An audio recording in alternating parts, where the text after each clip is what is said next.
show that courts have been slow to grant injunctions that will have to halt the work of Parliament, recognizing the profound implications such actions will have on the legislative autonomy and the balance of powers within the government.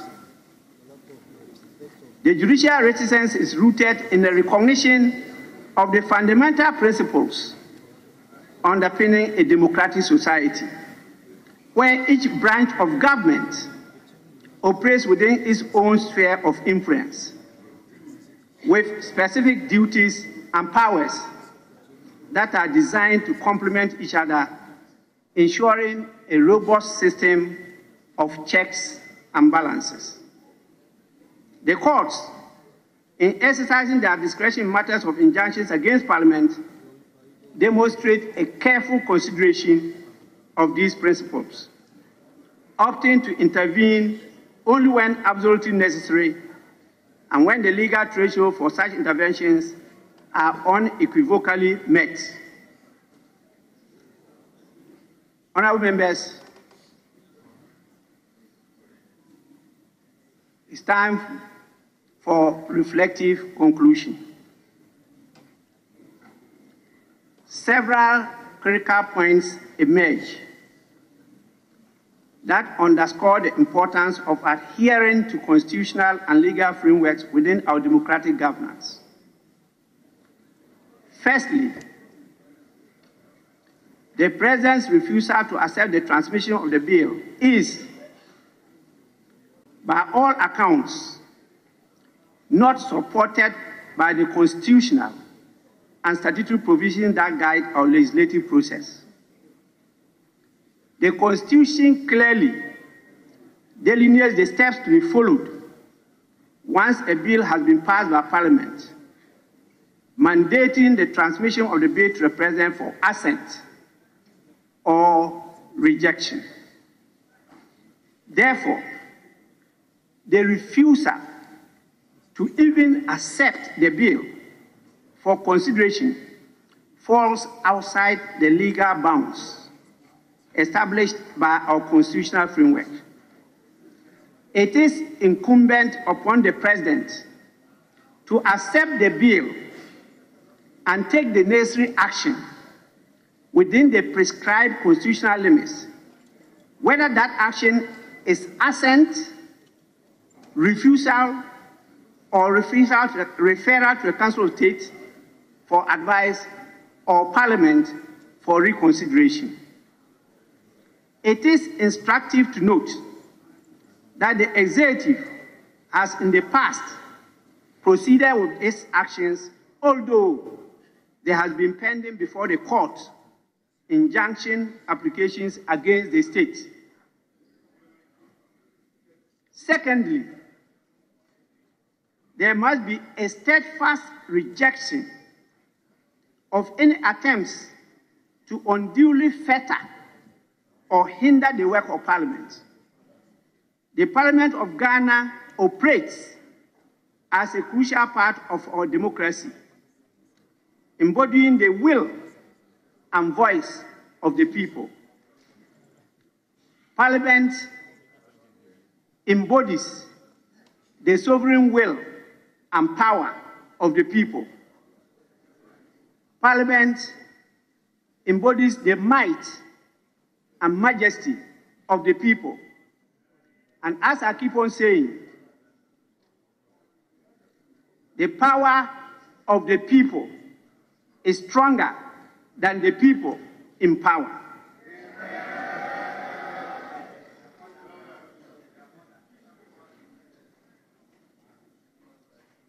Any efforts to obstruct its work, Parliament's work, disrespects this fundamental institution and threatens the principles of governance by consent and representation.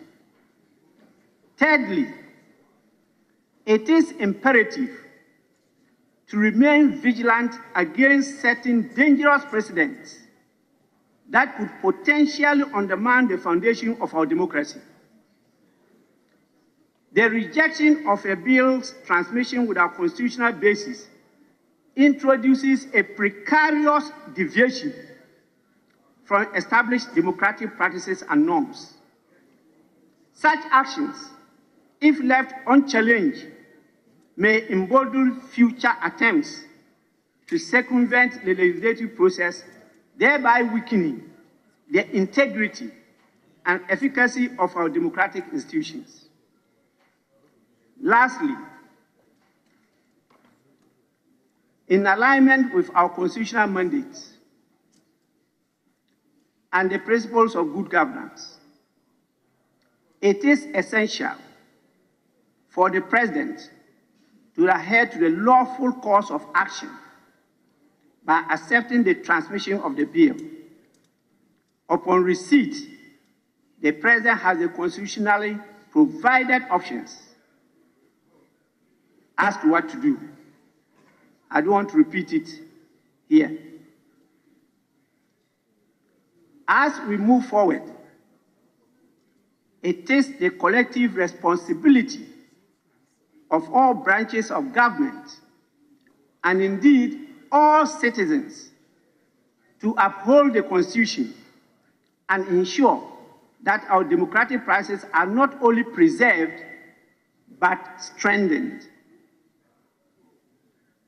The current impasse presents an opportunity for reflection and reaffirmation of our commitment to the principle of democracy, rule of law, and the unequivocal respect for the legislative process that forms the bedrock of our nation's governance. Honorable members, the Parliament of Ghana will comply with the existing legal frameworks and reject the attempts by the Executive Secretary of the President through his contemptuous letter to instruct the Clerk to Parliament, an officer of Parliament whose position is recognizably under the Constitution. We shall not cease and desist.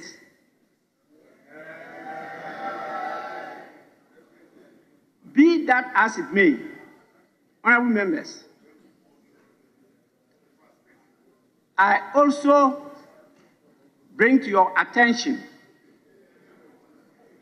the receipt of a process from the courts titled Robson.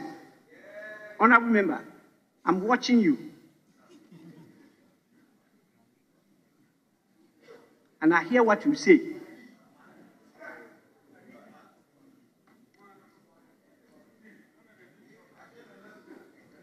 Be that as it may, honorable members, I also bring to your attention the receipt of a process from the courts titled Robson Nelson Eche K. Dafiamapo versus the Speaker of Parliament and the Attorney General, suit number J1/12/2024, which process was served on the 19th, that is yesterday, March 2024, and an injunction motion on notice seeking to restrain the Speaker from proceeding with the vetting and approval of the names of the persons submitted by His Excellency the President until the provisions of the Constitution are satisfied.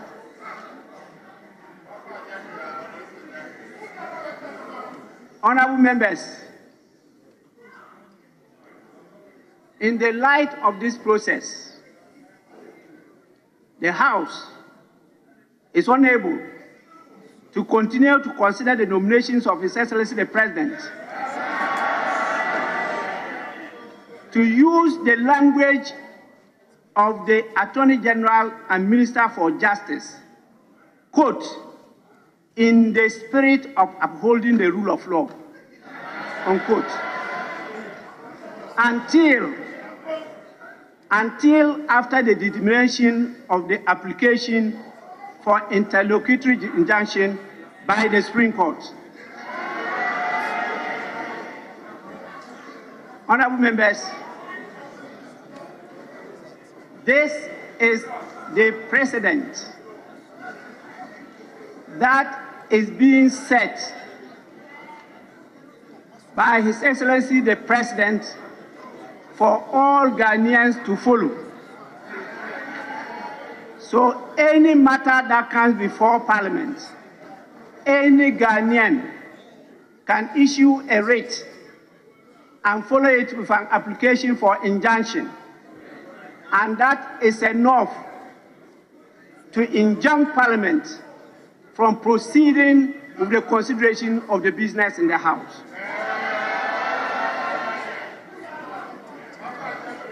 Honorable members, I thank you all for your attention, and may God bless our homeland, Ghana.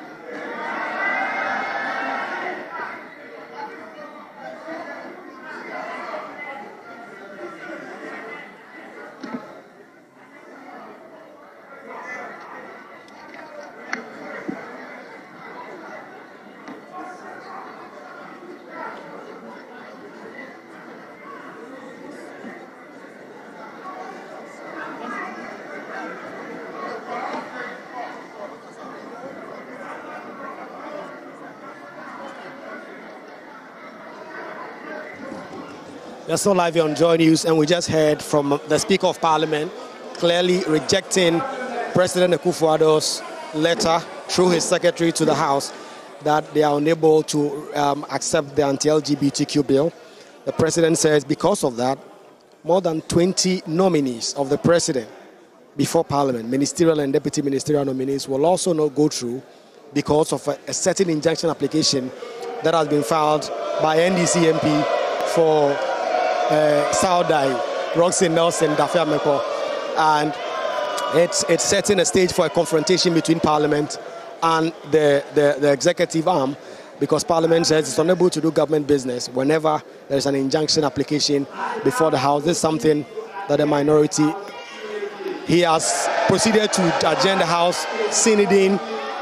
No government business is going to be done today. The House has adjourned. This is so irregular. Normally, some key government business would have been done, but because of this, the Speaker of Parliament has decided that the House is adjourned for Easter break. They are unable to proceed and do any government business, and this has really set the House on fire, where a lot of government business outstanding, more than 22 nominees of President Akufo-Addo said to be discussed in the House, that has been taken, and so the key government business will also not be done. And so that has been the mood in the House. The Speaker of Parliament deciding that the House is not going to transact any key business before the House adjourns, sign, dine. And this is something that the minority MPs are excited about. You can see them greeting each other because this is something that they've always asked for. They say that if the President will not respect the authority of Parliament, then they will also not respect the authority of the executive. And by virtue of the President's decision to, as it were, not accept the controversial anti-LGBTQ bill, the Speaker of Parliament has proceeded to adjourn Parliament indefinitely. The House is going on Easter break. Some key government business were expected to be done today in the House, including the approval of some $150 million in loans to support the 2024 budget, including some 22 ministerial nominees, tax waiver requests that have all come before Parliament.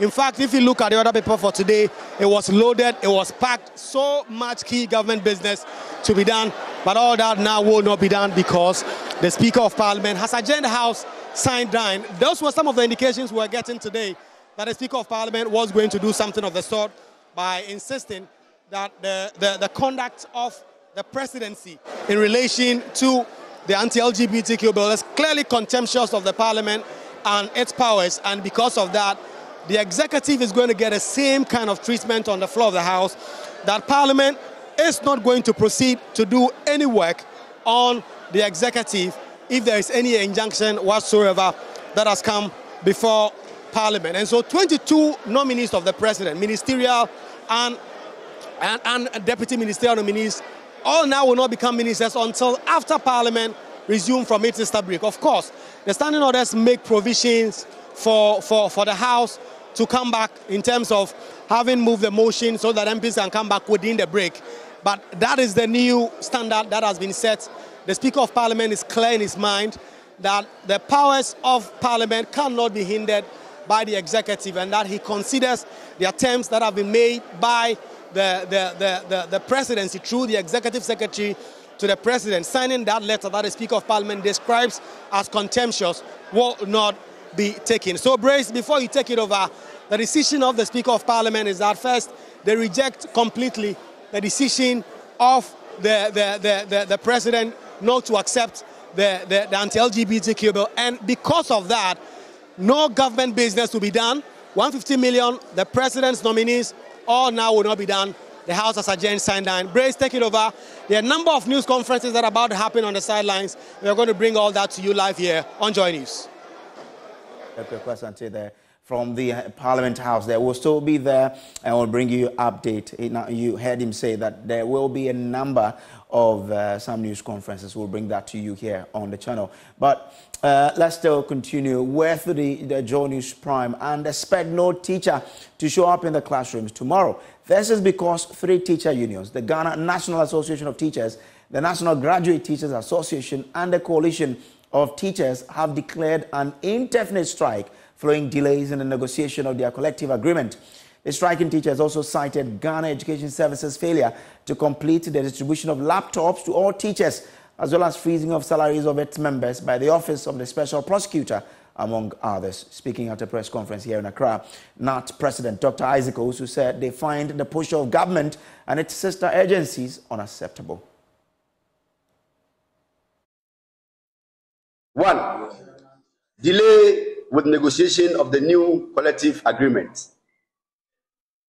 It will interest you to know that following the expiration of the collective agreement in 2023, negotiation of the new collective agreement should have completed on or before February 29 this year. But this has not been so.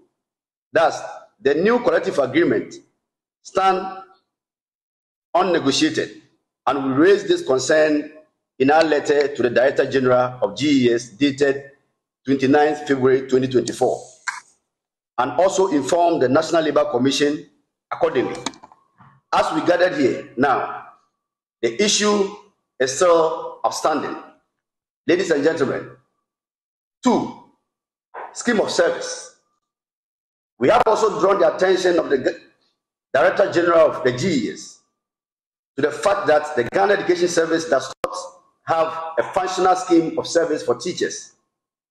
That's a much cogent and appropriate one, which takes care of all requirements in the teaching profession, needs to be developed for us. We have cried out over this to no avail. 3.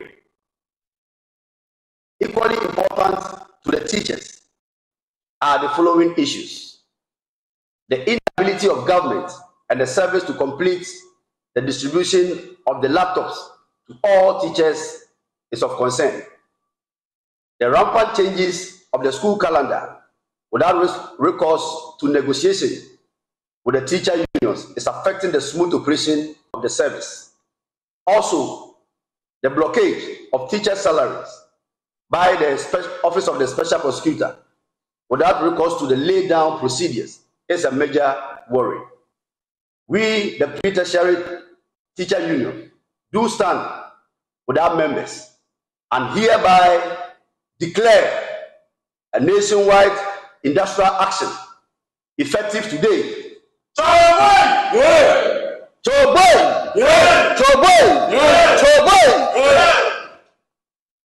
We declare.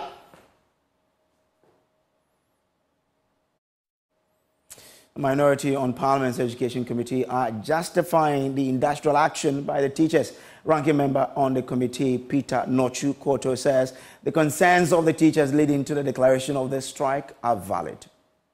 To me, as a surprise, because for some time now, there has been this negotiation between government and then on one hand, and the teacher unions on the other hand.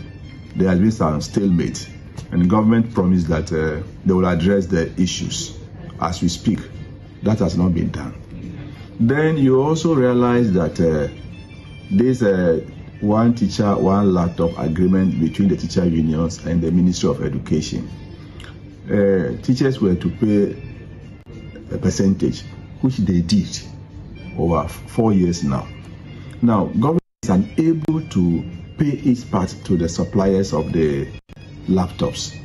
And yesterday, Parliament had to approve 98 million Ghana cedis for Get Fund to enable them pay the counterpart funding from the Ministry of Education. So it has delayed for some time now. Some teachers have even gone on a retirement without getting the laptop. So they have a very genuine case. And I think the Ministry of Education should step in immediately, make sure that those whose salaries have been blocked for no fault of theirs are released to them. Because the salary is not enough. And for 2 months now, they have not been paid, or 3 months. How do they live and how do they work? The first thing for government to do is to invite the leaders of the teacher unions.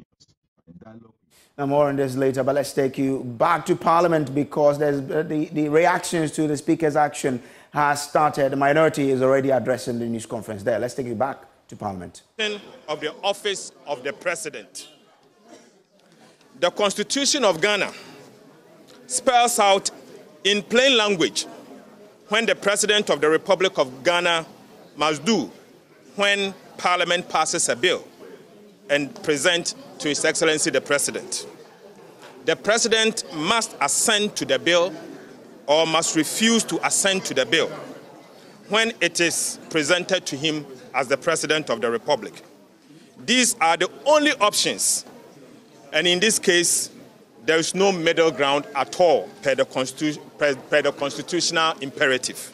Ladies and gentlemen, let me also say that in the instance case of the Human Sexual Rights and Family Values Bill 2024, President Akufo-Addo has taken a strange and alien position, which is unknown to the Constitution of the Republic of Ghana. Given that Parliament has been injuncted in a matter of the President's nominee for the position of ministers and deputy ministers, it is obvious that this Honorable House is also unable and cannot approve those ministerial nominees His Excellency the President has also presented to Parliament. At this point, the President may have to be innovative, dynamic, and think out of the box by downsizing the size of his government. Let me say that merely piling on numbers by way of appointing ministers and deputy ministers does not signal to the people of Ghana that the President understands the seriousness of the mess that he and his government has created in our country. Ladies and gentlemen, let me also say that this may be a good time for President Akufo-Addo to listen to the feedback about the size of his government. At the very least, the two top political parties, namely the NDC and the MPP, agree to downsize government size the way forward. There is an urgent need to downsize the government in order to save the taxpayers from huge cost of running the government. Already, President Mahama has signaled that in his next government, he will not appoint more than 60 ministers. Interestingly, we are also aware that the Vice President, who was part of a government that appointed 125 ministers, has come around to also promise 50 ministers. So all what we are saying is that, may I ask, ladies and gentlemen from the media, what is the prudent justification for a Minister of State at the Ministry of Finance, which with 2 deputy ministers and a Minister of State? Again, why do we have the same ministers and ministers of local government, 2 deputy ministers and a Minister of State at the Ministry of Local Government? Ladies and gentlemen, I wish to conclude by saying that the Right Honourable Speaker has made an important call, a call for Parliament to unite against the autocratic tendencies of our President and this government. We in the NDC minority is ready to protect the sanctity of the Constitution of the Republic of Ghana. And we stand with the Speaker of Parliament in this. Let the President of Ghana and his government be aware that where this country is going is strange under his watch. And the NDC minority will not countenance it. But I want to urge that it is obvious that His Excellency the President has breached the Constitution, and we will advise ourselves. In the coming days, don't be surprised that we will begin impeachment proceedings against the President. Thank you very much.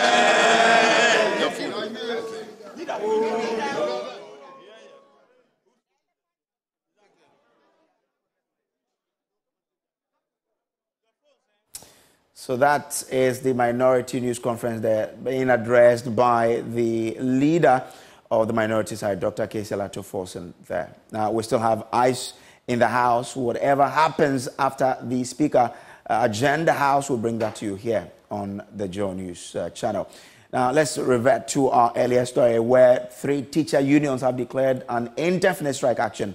We have a letter from the Fair Wages and Salaries Commission. Let's share with you details of this letter. Now, it says the Fair Wages and Salaries Commission respectively invites the leadership of the Ghana National Association of Teachers, NAT, and the underlisted stakeholders to a meeting as per the details below. Thursday, 21st March 2024, 10 a.m. at the Ministry of Education Conference Room. Agenda is to negotiate what's happening. So that is the letter from the Fair Wages and Salaries Commission there. So, I mean, we expect to see what will be happening tomorrow in relation to this particular development where 3 teacher unions have declared an indefinite strike action. You're also watching JoyNews Prime. Now to other stories now. And the Electoral Commission is up in arms against the minority in Parliament who allege that 7 biometric devices have gone missing in the custody of the Commission. The minority, after jointly meeting the Electoral Commission with the majority side, told the media the EC confirmed to them that some election materials were missing. Minority Leader Dr. Casey Forson said if the devices are not recovered, it will affect the integrity of the 2024 elections. Listen. The Electoral Commission confirms that 7 of the biometric devices are indeed missing. I urge the CIA and the Ghana Police Service to immediately issue a statement giving us the details of their investigation so far. I'm concerned and worried because that devices in the hands of an unknown person can compromise the future elections that Ghana will have. Who knows whether this is in the hands of a political party, and who knows what that political party is doing with it. I am disturbed, and it brings to bear a number of concerns. The safety and the storage of this important. Now, the Electoral Commission is fighting these allegations. Deputy Chairman of the Commission, Dr. Bosman Asare, at a news conference clarified only 5 laptops were stolen and that all biometric machines were safe in the keep of the Commission. We had a meeting with the leadership of Parliament yesterday, made up of the majority and the minority. It was in that meeting we made it clear to them that 5 of our laptops are missing. We didn't say at the meeting that BVDs were missing. Neither did we say BVRs were missing. We said 5 laptops. And these 5 laptops do not contain any information of voters. It doesn't contain any information of voters. They are laptops, just as we know laptops, what they do. We are not planning to undertake. And indeed, we've just explained, and my colleague stressed, that 5 laptops are missing. Osman says they have reported the case to the police and investigations have begun. We are working with the security agencies to arrest and prosecute the suspects. Again, we are also hearing people saying that, how secured are your systems? Especially so because we have many security personnel, police personnel around. How did these things happen? Again, we want to assure each and every one here and the good people of our country that our systems are secured. Our systems are very, very robust. And as I indicated earlier, we are so robust to the extent that we are convinced that in 2024, come December 7th, we are going to organize another perhaps transparent, credible elections, which will go down as one of the best in our country.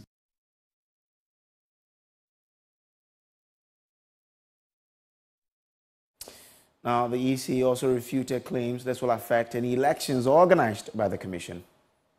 Anytime the EC is doing registration, before we begin the registration, we give a report to all the political parties. So all the political parties will know the state of the registration before we even begin. And when we finish too, we have what is called the end of day report, which is given to the political parties. So what it means is that the political parties are able to tabulate and put all the figures together. So if even something is missing, the political parties, they are convinced that with the structures the EC has put in place, because at every stage of our activity, the political parties are there to monitor, and in many instances, they have their agents there who are supposed to ensure quality assurance. So we want to allay the fears of everyone that the Commission, under the leadership of the Chair, we are committed to very transparent, credible process. We did that in the years before. We will continue to do that. The number we mentioned, 8,500 BVRs, they are intact. The verification devices are also intact. And the Commission has had meetings with our parties, other stakeholders. We have never said it anywhere that we do not have the equipment to undertake the 2024 general elections.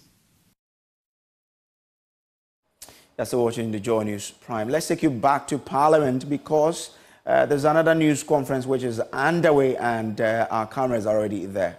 Let's take you there now. Express certain views regarding certain matters before the Supreme Court of the land. Which letter today Mr. Speaker had cause to respond to? Mr. Speaker expressed his disagreement regarding the content of the said letter. Unfortunately, Mr. Speaker went beyond expressing this disagreement and rather pronounced judgment on what in his view was wrong. Mr. Speaker did not only stop there, he also used very unsavory words to describe Mr. President. We believe that in a democracy, we have a right to disagree on views expressed, but we do not have right to say things to denigrate another. This, we think, is very unacceptable. Now let me get into the main issue. Mr. Speaker said that Mr. President was undermining democracy and that he should have resorted to the Constitution in making certain communications to the House. We in the majority beg to disagree on the position taken by him. If you carefully read the letter that was sent to Parliament Mr. President limited himself to the processes before the courts. And the fact that Parliament itself, through an affidavit, had joined issues. Parliament has filed an affidavit in opposition and is in court. In fact, Parliament is a party to the suit. So for us, we do not see how this would have to affect the proceedings of Parliament. In any event, Mr. Speaker has always deferred to the leadership of the House to guide him in the conduct of business. This morning, the leadership of the House sat together to discuss the various items to be taken. We have finished some of them. There were some that we were supposed to take, and we're told that Mr. Speaker would have to take the chair. It's very disappointing that after Mr. Speaker had made known his own views about the letter sent from the presidency to the clerk, he adjourned the House Synod without giving room for the leadership of the House to even comment. This we find very strange. But this is a democracy. We believe, as Mr. Speaker himself said, and I'll quote him, that this impasse calls for reflection. This impasse calls for reflection. I will play that out to Mr. Speaker himself, that we all need to reflect on the way forward as a nation. He said he was not going into the matter as that would undermine the outcome of same. But we all know that the very issue that was raised by Honorable Dafemepo had to do with the continuing ministers who had been reshuffled to other ministries. The issue of constitutionality of certain nominees had been determined by way of they going through the vetting process, a report coming before the House for debate and final decision. So for me, these are two unrelated issues. How can the Dafemepo raise an issue regarding a minister who has been transferred? Let's put it in that state, that a minister in one ministry has been moved to another ministry. And the words used by Mr. President was that he has relieved them of their portfolio and moving them to another ministry. How does that affect a situation where a nominee has been referred to a appointment committee? Appointment committee has vetted that person, brought a report, and you say that there's an injunction application pending. Therefore, such a situation cannot be considered by Parliament. This is bad faith. This is bad faith. Because you have two unrelated issues being conjoined to create a certain political effect. But again, since this is a chamber where we will do public business, we believe that we need to reflect on these issues and sit together as stakeholders in this politics to get things done. We will rest our case, but before, let me also express disappointment at the conduct of the minority. Is it the case that they were aware of what was going to happen? Is it the case that they would always see no evil and say no evil? Is it the case that they are in support of this action to obstruct government business? They should remember that the people of Ghana are watching. We have ministers who are supposed to manage ministries, to conduct public business for the benefit of the people of Ghana. What the minority has done today clearly shows that they are not on the side of democracy. Indeed, they want government business to come to a halt through their conduct, because they were nowhere ready to get us to even engage Mr. Speaker. They were ready to pack and get to their various cars and go home. Obviously, it is a political journey they are on. They want to explore the situation to their advantage. And we believe that the good people of Ghana, at the right time, will know that we as MPP in government stand for progress, development, and the betterment of our democracy. Thank you so much indeed. No questions. Gentlemen and ladies, in certain situations, would want to take questions. Please again, it is my position that we keep to the submission made so far without further questions. It does not amount to disrespect. Thank you so much indeed. Thank you.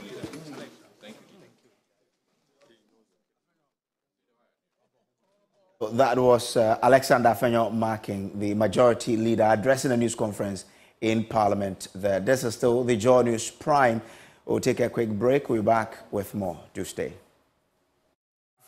This is still the JoyNews Prime. Now, flag bearer of the governing New Patriotic Party, Dr. Mahmoud Bawumia, is expressing concerns about what he describes as a harassment of businesses by the Ghana Revenue Authority. Now, according to him, this is as a result of the unrealistic targets they set for their officers. Dr. Bawumia, however, said his government will grant tax amnesty for all businesses and change the tax system. There is more in this report. The reaction from the MPP flag bearer, Dr. Mahmoud Bawumia, followed concerns by some business owners lamenting about the stress they go through in filing their taxes. According to them, some of their colleagues are even forced to use illegal means to obtain tax clearance certificates. They expressed these concerns at an engagement with the Ghana National Chamber of Commerce and Industry as part of Dr. Mahmoud Bawumia's Bold Solutions for the Future series with key stakeholders. We pay tax on tax, which means the 2% of HI, what we pay it, and then you get fined 2%.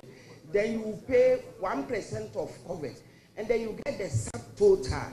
Then you pay tax of 15% on it. I don't know why we should pay tax on tax, and I want to know. If you want to win an election, you need a campaign message that will bring hope and excitement into the people. Then it will be the game changer in this country. What will be the challenge for us not to fix our pot exchange rate for over a period of 3 months so that the business sector can plan better and then dollarization will minimize? In response to these concerns, Dr. Bawumia attributed the operations of the GRA to the current tax system and assured his government will grant tax amnesty and modernize the system to ease the pressures on businesses.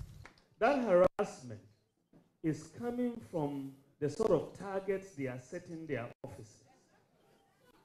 They are setting them unrealistic targets.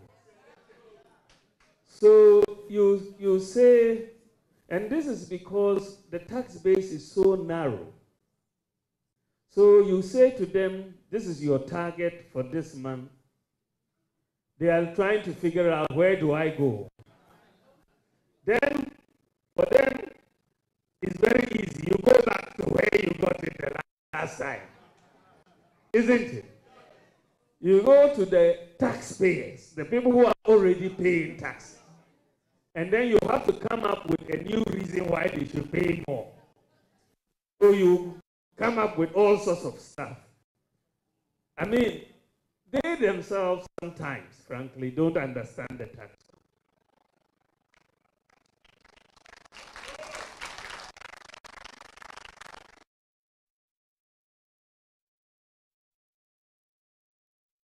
Saying that the targets that they are set, these hardworking officers, sometimes are very unrealistic.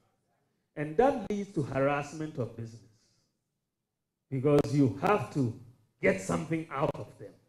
And why you say prepay when you haven't earned 1 cent, 1 cedi, and you have to prepay. And so I've been looking at this very, very seriously. We're going to change the system. We're going to change the system.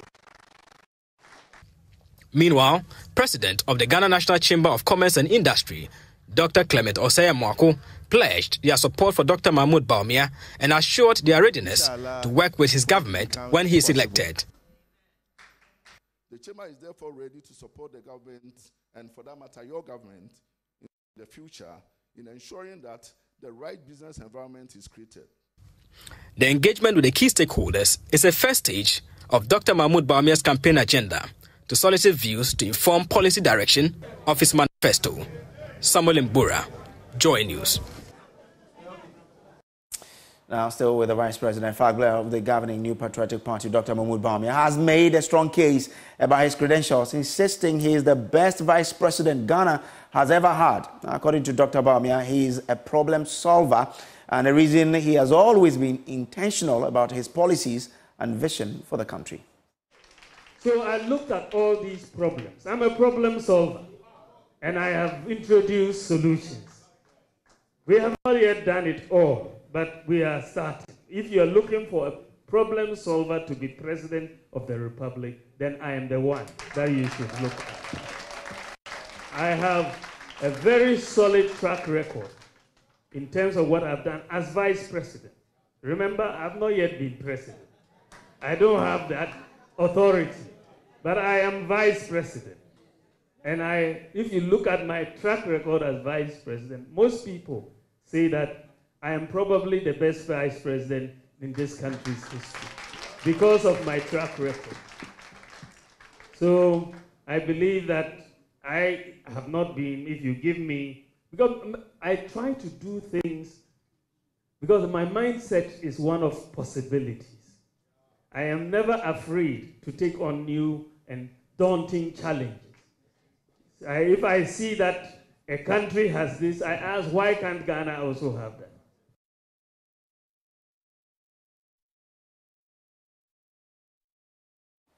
Election Headquarters is brought to you by Petrosolio Clean Fuel in full quantity and the Chartered Institute of Management Accountant and the American Institute of Certified Public Accountant together as the Association of International Certified Professional Accountant. Election Headquarters for an informed electorate. We'll take a break here. We'll bring you showbiz right after.